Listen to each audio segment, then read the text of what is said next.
Hello everyone, जैसा कि आप देख रहे हैं हेडिंग एनिमल फाइबर।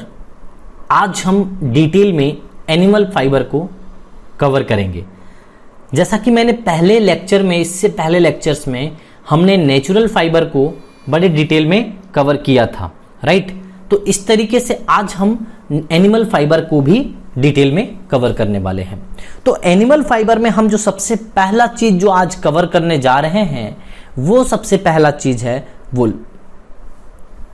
आप सभी ने वुल को देखा होगा, लगभग सभी के घर में लोग कोई ना कोई या आस पड़ोस में लोग बुनते रहते हैं वुल को और बनाते हैं उसे, ठीक है। तो वुल ऑलमोस्ट सभी ने देखा है, ठंडे के दिनों में वुल से बने हुए मटेरियल को पहनते भी हैं, तो आप सभी ने ऑलमोस्ट देख रखा है, ठीक है। तो ये कुछ जानवर से निकाले जाते हैं, कुछ वैसे एनिमल्स होते हैं जो कि उससे निकाला जाता है, लाइक सीप, लैम्प्स, गोट्स, ये सब कुछ होते हैं जिसके हेयर से यानी कि उसके बाल से वो वुल निकाला जाता है, ठीक है। और उसको ढेर सारे प्रोसेस करने के बाद वो फाइनली वुल में कन्वर्ट होता है। तो कैसे होता है, तो सर कुछ डायग्राम के हेल्प से मुझे बताइए। तो चलिए मैं उसी को, देखिए बेटा, आप यहाँ पे इसको देख सकते हैं। इस डायग्राम के हेल्प से, इस पिक्चर के हेल्प से आप बड़े इजी तरीके से समझ जाएंगे कि मैं क्या बताना चाहता हूं आपको। तो आप देखिए, इस डायग्राम में आपको डिफरेंट तरह के एनिमल्स दिख रहे हैं और इन एनिमल्स को गौर करेंगे तो सभी के यहाँ पे देखेंगे तो ये क्या है, वुल है। इन सभी को आप शरीर में, स्किन में आप देखेंगे तो ये क्या है बेटा, वुल है चारों तरफ से। ये इसके भी वुल रहते हैं और सभी का, ये जितने भी जानवर मैं दिखा रहा हूं आपको, जितने भी एनिमल्स मैं आपको दिखा पा रहा हूं, इन सभी के बॉडी में ढेर सारे वुल हैं। अगर इनके वुल को निकाल लिया जाए तो हम आराम से वो क्लोथिंग मटेरियल बना सकते हैं, कोई प्रॉब्लम नहीं होगी हमें, ठीक है। तो ये ऐसे जानवर हैं जिससे आप बड़े इजी तरीके से निकाल सकते हो। तो ये प्रोसेस हम बड़े डिटेल में देखने वाले हैं कि आखिर किस तरीके से हम इन जानवर के वुल जो है वो उसके बॉडी से निकालते हैं। और ये जनरली आप देख सकते हैं, ये जानवर जनरली जो होते हैं वो ठंडे प्रदेश में ही आपको मिलते हैं, यानी कि कोल्ड एरियाज में मिलते हैं, लाइक जम्मू कश्मीर है ना, लेह लद्दाख, तिब्बत, ये सब जगह पे जो ठंडे इलाके हैं उधर ही जनरली ये पाए जाते हैं। कुछ और डायग्राम दिखाता हूं, ये तो अब आपने देख लिया। नेक्स्ट कुछ और डायग्राम मैं आपको दिखा दूं ताकि और ज्यादा फील आ सके इस टॉपिक का आपको, क्योंकि इन्हीं सभी जानवरों से ये काट करके निकाला जाता है। तो आपको कम से कम पहले ये तो पता होना चाहिए कि वो जानवर कौन कौन से हैं। तो चलिए मैं आपको इसके बारे में अब दिखाता हूं। तो इस डायग्राम को मैं थोड़ा बड़ा कर देता हूं, आप इन्हें देखिए, ठीक है। सिप को देख लीजिए, ये जनरली आपने अक्सर देखा होगा गांव में, अगर आप देखेंगे तो सिप को, है ना। तो ये सब जितने जानवर मैं आपको दिखा रहा हूँ, याक को देखिए, है ना। जब भी आप जाते हैं, मतलब कहीं पे कोई पार्क वगैरह में, है ना, जैसे जूलॉजिकल पार्क में, तो आपको ये सब जानवर देखने को मिल जाते हैं। या फिर आप ठंडे प्रदेश में जाएंगे, है ना, कोल्ड एरियाज में जाएंगे तो आपको जनरली ये देखने को मिलेंगे। बहुत सारे देश में भी अपने होते हैं, बहुत सारे इंडिया में होते भी हैं और बहुत सारे इंडिया के बाहर भी ये सब होते हैं। तो जरूरी नहीं है कि सारे के सारे इंडिया में ही सारे जानवर आपको मिल जाएं। जितने भी मैंने यहाँ पे एनिमल्स दिखा रखे हैं वो सब के सब आपको यहीं मिल जाएं, ऐसा जरूरी नहीं है, ठीक है। तो ये चीज मैं आपको बताना चाहता हूं कि इन्हीं सभी का यूज करके, इन सभी जानवर लोगों का यूज करके मैं आपको बताऊंगा कि कैसे आखिर हम वुल का प्रोडक्शन करते हैं। तो आई थिंक आपने ये देख लिया कि जो वैसे जानवर जिसके पास वुल होता है, ठीक है, उसको किस तरीके से आखिर हम निकालते हैं, ये कंप्लीट प्रोसेस मैं आपको बताने वाला हूं।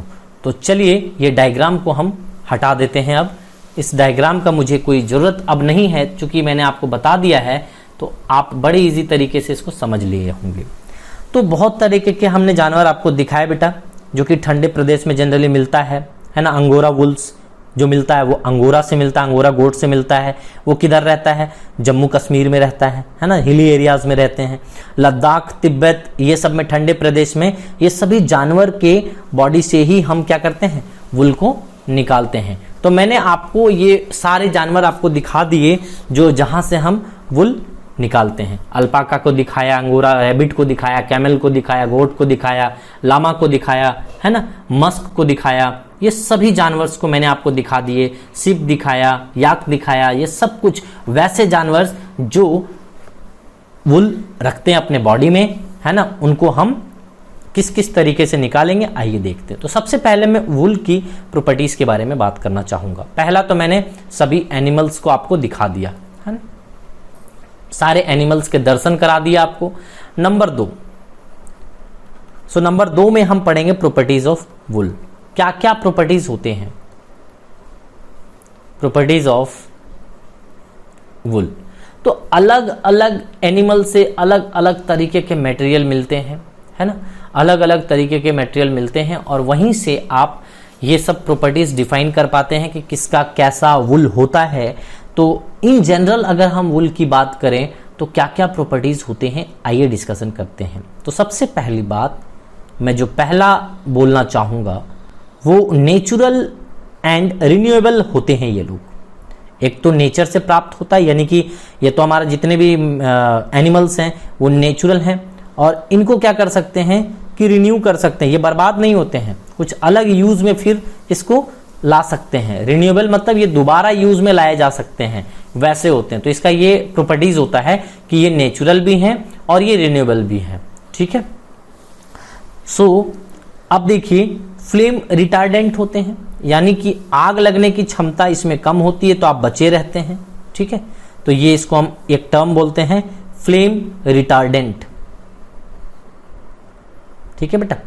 तो ये इसमें जो 600 डिग्री सेल्सियस तक आग को सहने की क्षमता होती है तो ये यहां तक बर्दाश्त कर सकता है, फिर ये मेल्ट करना स्टार्ट हो जाता है लगभग और जलना स्टार्ट हो जाता है, तो आपको बहुत देर तक ये प्रोटेक्टेड रखता है, ठीक है।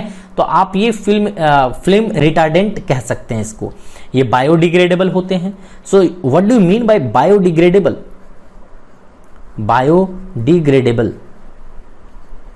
बायोडिग्रेडेबल का मतलब होता है बेटा, जो जैसे मान लीजिए कोई चीज, जो मटेरियल आप जैसे खाना वाना जो वेस्ट मटेरियल होता है किचन का, तो आप फेंक देते हैं, फेंकने के बाद वो जमीन में विलुप्त हो जाता है, धीरे धीरे उसको मतलब जो कीड़े मकोड़े हैं वो खा जाते हैं, यानी कि पूरी तरीके से विलीन हो जाता है, वो मिट्टी में मिल जाता है मिट्टी में, ठीक है। उसको बायोडिग्रेडेबल कहते हैं, यानी कि जो मिट्टी में पूरी तरीके से टूट के बिखर जाए, यानी कि छोटे छोटे सिंपलर पार्ट में डिवाइड हो जाए। कोई भी पार्टिकल को आपने, कोई भी सब्सटेंस को आपने फेंका मिट्टी में, तो वो मिट्टी में सिंपलर पार्ट में ब्रेक होकर के और वो मिट्टी में मिल जाए, उसे हम बायोडिग्रेडेबल कहते हैं। इसीलिए तो हम प्लास्टिक को यूज नहीं करते बेटा, क्योंकि वो डीबायोडिग्रेडेबल है। कहने के मतलब है कि वो वहां पे बायोडिग्रेडेबिलिटी को शो नहीं करता, यानी कि प्लास्टिक लाखों साल तक, हजारों साल तक मिट्टी के अंदर अगर फेंक दोगे ना तो मिट्टी के अंदर पड़ा रहेगा, वो आप 1000 साल बाद भी आओगे तो आपको प्लास्टिक वहां पे मिल जाएगा वो, ठीक है।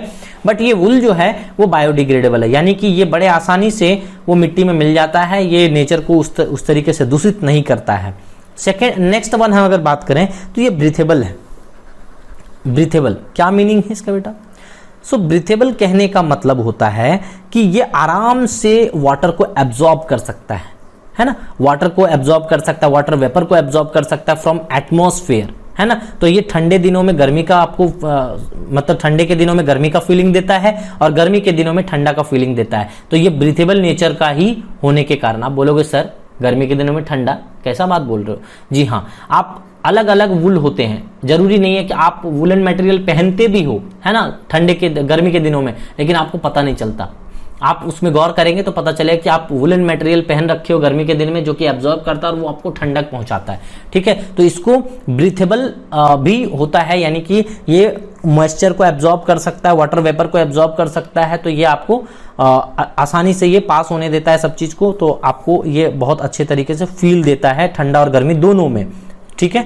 नेक्स्ट प्रॉपर्टीज की अगर हम बात करें कि नॉन एलर्जिक है, यानी कि आपको अगर किसी चीज से एलर्जी होती है तो इसमें एलर्जी नहीं होगी आपको, मतलब इस चीज से एलर्जी नहीं होगी, है ना। दूसरे चीज से आपको एलर्जी है वो अलग बात है, लेकिन ये नॉन एलर्जेनिक है, ये किसी को एलर्जिक नहीं पहुंचाता है। ये मटेरियल बहुत साफ सुथरा होता है, मतलब इसको कंपनी से जब साफ सुथरा होकर के मतलब पूरे तरीके से क्लीन करके जब आप तक पहुंचाया जाता है तो ये आपको नॉन एलर्जेनिक होते हैं। ऐसा नहीं है कि जानवर के मतलब शरीर में है और वो वहीं से काट के तुरंत आपके लिए मटेरियल बना के ले दिया जाता है, दे दिया जाता है, ऐसा नहीं होता। वो बहुत ही मेथड से वो पास करता है, पहले बहुत सारे प्रोसेस से पास होता है, तब जाकर के वो आपके पास आता है। तो वो नॉन एलर्जेनिक होती है, आपको एलर्जी नहीं होगा, है ना। किसी चीज से एलर्जी होता है, किसी चीज से लोगों को बहुत सारी चीज से एलर्जी होता है। क्या होता है ना, कोई बहुत लोग कड़ी धूप में अगर निकलते हैं तो स्किन जलने लगता है, वो एलर्जी है एक तरह का, है ना। बहुत लोग देखेंगे कि उन लोगों को थोड़ा सा भी धूल अगर किसी को होता है ना, आप देखते हैं एलर्जी का मतलब किसी को धूल अगर थोड़ा सा अगर इनहेल किया तो आप डस्ट एरिया में चला जाता है तो उसको सर्दी जुकाम तुरंत हो जाता है, तो वो एक एलर्जी है। बट इसको पहनने के बाद किसी भी तरह का एलर्जी आपको नहीं होगी। नेक्स्ट हम बात करते हैं कि ये ड्यूरेबल होते हैं एंड इलास्टिक होते हैं, ठीक है। तो इलास्टिसिटी के कारण ही, इलास्टिसिटी मतलब इसको खींच तीर सकते हैं, जितना भी चाहे खींचना है खींच लीजिए इसको, जितना भी इधर उधर फोर्स लगाना लगा लीजिए, इसमें ज्यादा फोर्स लगाइएगा तब भी नहीं टूटेगा ये। तो ड्यूरेबल होता है, मतलब बहुत दिनों तक ये चलता है। हालांकि ये चलता बहुत दिनों तक है, लेकिन हम क्या है कि फैशनेबल है भैया, तो हर साल हम चेंज कर लेते हैं कुछ ना कुछ। लेकिन अगर देखोगे, आप गरीब को दान भी कर देते हो 1 साल 2 साल पहनने के बाद, लेकिन आप अगर खुद भी यूज करोगे ना तो 5-5 10-10 साल तक यूज करते रह जाओगे, बट फिर भी ये खराब नहीं होता है। ये वुलन मटेरियल का ऐसा प्रॉपर्टीज होता है बेटा। तो ये बहुत ही इंपॉर्टेंट चीज होता है, इतने सारे बेहतर यूज हैं इसके। इजी केयर है, इसके ज्यादा टेंशन ही नहीं लेना है। 15-20 दिन में एक बार तो धोते हैं, हमको रोज रोज धोते हैं क्या? आप खुद सोचो ना, ठंडे के दिनों में वुलन मटेरियल जब आप पहनते हो तो क्या रोज धोते हो क्या? नहीं। तो इजी केयर नहीं है क्या? ये एक बार धोते हो 15 दिन में 10 दिन में और मस्त एकदम रहते हो आप। तो इसमें ज्यादा टेंशन लेने की जरूरत अपने को नहीं पड़ती है। अच्छा, ये मल्टी क्लाइमेट में भी रह सकता है। कहने का मतलब है कि मल्टी क्लाइमेट यानी कि डिफरेंट मौसम में भी ये आपको साथ देता है, गर्मी में भी समर में भी, सब तरह का मटेरियल इसमें बनाए जा सकते हैं। ऐसा जरूरी मत समझना बेटा कि स्वेटर ही बनते हैं वुलन मटेरियल से। वुलन मटेरियल से बहुत सारे चीज बनते हैं जो ठंडे के दिनों में भी आप पहन सकते हो, गर्मी के दिनों में भी पहन सकते हो, ठीक है। वो बहुत कुछ वैसा बनता है। और नेक्स्ट बात करें तो नेचुरली इंसुलेटिंग होते हैं ये लोग, नेचुरली इंसुलेटिंग होते हैं। What do you mean by insulating? Insulating कहने का मतलब है बेटा, जैसे मान लो कि जिसमें करंट फ्लो नहीं कर सके, है ना, हीट फ्लो नहीं कर सके। इंसुलेशन 2 चीज का हो सकता है, एक तो हीट का होता है, एक इलेक्ट्रिसिटी का होता है। तो नेचुरली ये होता है इंसुलेटिंग, ठीक है। मतलब हीट और करंट दोनों, इलेक्ट्रिसिटी का ये कंडक्शन नहीं कर सकता। मतलब आप अगर जैसे पेन से छूने जाते हो कहीं तार को, तो आपको करंट लगता है क्या? नहीं। तो यानी कि वो पेन, जो प्लास्टिक का जो पेन है, वो क्या है? वो इंसुलेटर है, मतलब आप तक वो करंट नहीं पहुंच पा रहा है, ठीक है। और कोई बहुत सारे मेटल जैसे थर्मोफ्लास्क आप यूज करते हो, ठीक है, तो वो वाटर बोतल जो यूज करते हो ना, उसमें पानी भर के ले जाते हो गर्म वाला, तो गर्म वाला गर्म ही रहता है बहुत देर तक। क्यों? क्योंकि वो इंसुलेटिंग बॉडी उसको प्रोवाइड किया गया है ताकि वो हीट बाहर नहीं निकल सके। यानी कि हीट का भी और इलेक्ट्रिसिटी दोनों का इंसुलेशन देखा जाता है। तो यहाँ पे नेचुरली ये इंसुलेटर होता है, यानी कि ये इसमें कोई किसी तरह का करंट या फिर हीट को प्रोवाइड कराने की टेंशन नहीं होती है, मतलब कि उतना ज्यादा टेंशन नहीं होता। तो ये इंसुलेशन है, आप करंट से बचे रहेंगे, कहीं सट वट गए तो कोई दिक्कत नहीं होता, ठीक है। नेक्स्ट हम बात करते हैं 10th नंबर की, वो होता है सनसेफ। सनसेफ किस तरीके से, सूर्य की रोशनी से आपको कैसे बचाता है सर ये?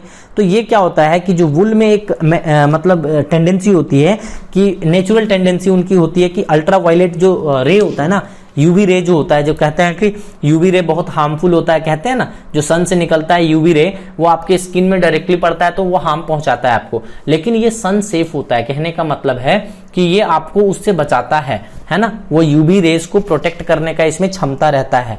तो ये बहुत ही तरीके से आपको हेल्प करता है। तो देख सकते हैं, तो प्रॉपर्टीज ऑफ वुल में हमने 10 प्रॉपर्टीज पढ़ लिए हैं और ये बहुत ही बेहतरीन प्रॉपर्टीज है। तो आप इन सभी प्रॉपर्टीज को अच्छे तरीके से रिकॉल करिए, सोचिए कि देखिए कितने बेहतर यूज हैं, तो क्यों ना हम वुल का यूज करेंगे, ठीक है।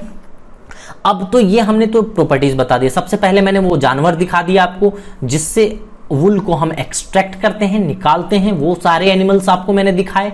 फिर उसके प्रॉपर्टीज की बात करी हमने कि कौन कौन से आखिर वुल के प्रॉपर्टीज हैं जाकि हम यूज कर सकें उसको। तो दिस आर द प्रॉपर्टीज, हमने टोटल 10 प्रॉपर्टीज आपके साथ में डिस्कशन किए and this properties are very important. ये डायरेक्टली क्वेश्चंस आपको पूछ लिए जाएंगे बोर्ड पे भी और कॉम्पिटिटिव एग्जाम में भी, ठीक है। अब हम नेक्स्ट टॉपिक की अगर हम बात करें तो नेक्स्ट टॉपिक इसका होता है rearing and breeding of ship, कि मतलब इसकी देखभाल कैसे करते हैं, है ना। तो मैं पहले हेडिंग लिख देता हूं, 3rd वाला है ना। फर्स्ट में हमने जानवर दिखाए आपको सारे, जिसमें जिसके वैसे जानवर जिसपे वुल होता है उसके पास, वो जानवर दिखाए। सेकंड नंबर पे प्रॉपर्टीज बताया। थर्ड नंबर पे हम बताना चाह रहे हैं आपको rearing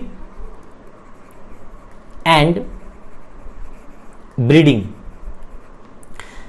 rearing and breeding of ship, यानी कि शिप से ही तो आप निकाल रहे हो ना बेटा, शिप से ही तो निकाल रहे हो वूल, तो इनकी देखभाल तो करनी पड़ेगी ना आपको। तो rearing and breeding of ship का सिंपल सा मतलब होता है बेटा, अगर एक्चुअल मीनिंग बताऊं तो इसको हम कहते हैं कि providing what, providing food, shelter and health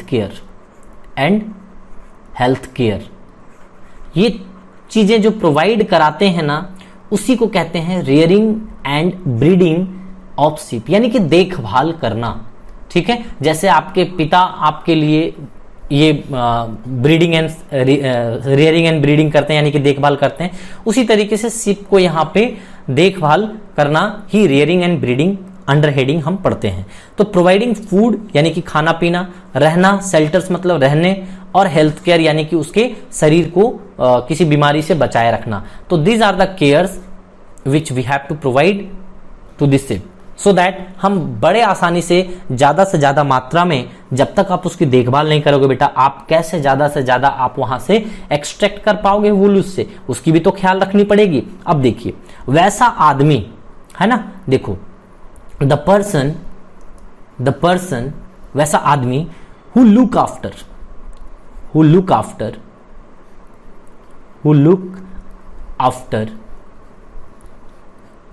look after किसका, the ship, look after the ship, उसे क्या कहते हैं, कोई सोचो क्या कहते हैं, जो देखभाल करता है, वैसा आदमी जो उसकी देखभाल करता है शिप को, उसको शेफर्ड कहते हैं, SHEPHERDS, आई थिंक स्पेलिंग सही है, ठीक है। तो शेफर्ड कहते हैं बेटा वैसा आदमी जो शिप को ये सारे केयर प्रोवाइड कराते हैं, जो उनकी देखभाल करते हैं, उनको हम शेफर्ड से कहते हैं, बुलाते हैं। जैसे आपको मैं पढ़ा रहा हूं तो मैं टीचिंग कर रहा हूं, यानी कि मुझे आप टीचर बोलोगे, तो उसी तरीके से जो उसका जॉब है उसको शेफर्ड कहते हैं ना। तो मैं टीचर कहलाता हूं बाई प्रोफेशन, और ये बाई प्रोफेशन क्या कहलाते हैं, शेफर्ड, है ना। अब ये जो शिप वाला काम जो होता है ना बेटा, वो ज्यादा महंगा नहीं होता है ना, वो आराम से आप उसको रख सकते हो। अगर छोटे लेवल पे आप काम कर रहे हो, अपने घर में आप रखे हो, तो ज्यादा एक्सपेंसिव नहीं होता है, ठीक है। बट इसी चीज को आप कॉमर्शियल मेथड के लिए यूज करेंगे तो ये जरूर एक्सपेंसिव हो जाता है। इसको आप प्रॉपर फूडिंग कराएंगे, प्रॉपर रहने के लिए देंगे एरिया, है ना, तो आपको इस तरीके का मतलब प्रॉपर उसको देना पड़ेगा, है ना। तो कैसे देना पड़ेगा भैया, कैसे रियरिंग करा सकते हैं इसको, रियरिंग एंड फीडिंग कैसे कराते हैं, तो देखिए यहाँ पे देखिए इसकी देखभाल किस तरीके से की जा रही है बेटा। यहाँ पे आप देख सकते हैं कि मैंने एक डायग्राम आपके साथ में शेयर किया है, वो उस फोटो को आप देखेंगे तो यहाँ पे आपको ये फील आ जाएगी इसकी कि रियरिंग एंड ब्रीडिंग कैसे हो रही है ना, इसकी देखभाल कैसे की जा रही है। आप इस फोटो में, इस पिक्चर में आप जरूर देख सकते हैं। यहाँ पे देखिए अच्छे तरीके से ये क्या कर रहे हैं कि एक मतलब ये है कॉमर्शियल प्रोडक्शन के लिए, मतलब ये अच्छे तरीके से इसको प्रोवाइड कराते हैं सब चीज। तो यहाँ पे देख लीजिए कि लगभग ये 20 स्क्वायर फीट का एक फ्लोर बनाते हैं, यानी कि ये जो बाउंड्री देख रहे हैं चारों तरफ से, ये जो बाउंड्री आप देख पा रहे हैं, ये 20 स्क्वायर फीट का एक बाउंड्री बनाया जाता है, और इस बाउंड्री के अंदर इसको रखा जाता है ना। लगभग जो एडल्ट होते हैं, यूजुअली जो एडल्ट शिप होते हैं, उनको ये 20 फीट स्क्वायर फीट के अंदर पे ये रखे जाते हैं। इनको खाना पीना प्रोवाइड कराया जाता है ना, और इनको मतलब ये सब कुछ आपको स्टैंडर्ड वे में करना पड़ेगा, अच्छा से खाना देना पड़ेगा, न्यूट्रिएंट्स अच्छा से देना पड़ेगा, है ना। तो मैक्सिमम प्रोडक्शन अगर आप चाहते हैं कि मोर प्रोडक्शन आप कर सकें, ज्यादा से ज्यादा आप उसकी वूल का ले सकें, हाई क्वालिटी की वूल, तो आपको क्या करना पड़ेगा, इसको गुड फीडिंग कराना पड़ेगा, अच्छे से खाना देना पड़ेगा। तो इसको आप इससे फायदा लेने के लिए आपको इसको गुड फीडिंग कराइए, पहले खाना अच्छा खिलाइए। भैया आप इसकी देखभाल करेंगे तो ये भी आपको देगा ज्यादा से ज्यादा, है ना। तो ये रहने खाने के लिए इसको अच्छे से दे दीजिए तो आपको भी ये वूल देगा, ज्यादा बिजनेस कराएगा, आपको ज्यादा पैसा कमा सकोगे। तो ये ऐसे करके हम यहाँ पे रियरिंग एंड ब्रीडिंग में देखते हैं कि इस तरीके से लोगों को यहाँ पे शिप का देखभाल किया जाता है। हालांकि इनको खाना पीना भी बहुत ज़बरदस्त दिया जाता है, तभी जाकर के ये ज़बरदस्त वुल देंगे और जाकर के आपको फिर अलग अलग वुल अच्छे क्वालिटी का आपको मिल पाता है। तो इतना सारा चीज़ मैंने आपको बताया कि इसकी फीडिंग कैसे होती है, कैसे खिलाए जाते हैं। अब आपको मैं एक एक चीज़ बता सकता हूँ कि गेहूं खिलाइए इसको, है ना, आप इसको व्हीट खिला सकते हैं, मिनरल सॉल्ट वगैरह मिला करके, है ना, ब्रोकन ग्राम्स वगैरह यानी कि चना वगैरह खिलाइए, आलमंड्स केक खिलाइए। तो अगर ये सब चीज़ खिलाएंगे आप इसको तो सोचिए कि अच्छा प्रोडक्शन देगा। तो ये इससे स्वस्थ भी रहते हैं और अच्छा रहते हैं। So under the heading rearing and breeding of ship, बेटा हम यही जानते हैं कि बस इसको इस तरीके से केयर दी जाती है और इसी केयर को हम अंडर द हेडिंग पढ़ते हैं। ठीक है, तो आपको वो चीज़ याद करने की जरूरत नहीं है कि क्या खिलाया जाता है, कैसे इसकी रियरिंग एंड ब्रीडिंग करते हैं, ये चीज़ मैंने आपको समझाया। So this is all about rearing and breeding. अब अगले लेक्चर में हम यहाँ पे इसके प्रोसेस देखेंगे कि आखिर कौन से प्रोसेस को अप्लाई करेंगे, कैसा प्रोसेस अप्लाई करते हैं, सो दैट हम आसानी से हम इसके वुल को निकाल सकें। ओके, तो आज के लेक्चर में हम इतना ही रखते हैं बेटा। तो अच्छे तरीके से आप देखिए, इसको एनालाइज कीजिए, जो मैंने कहा है आपको फील आनी चाहिए ये सभी चीजें की। ठीक है, तो आज के लेक्चर में यहीं समाप्त करते हैं। So everyone, thank you.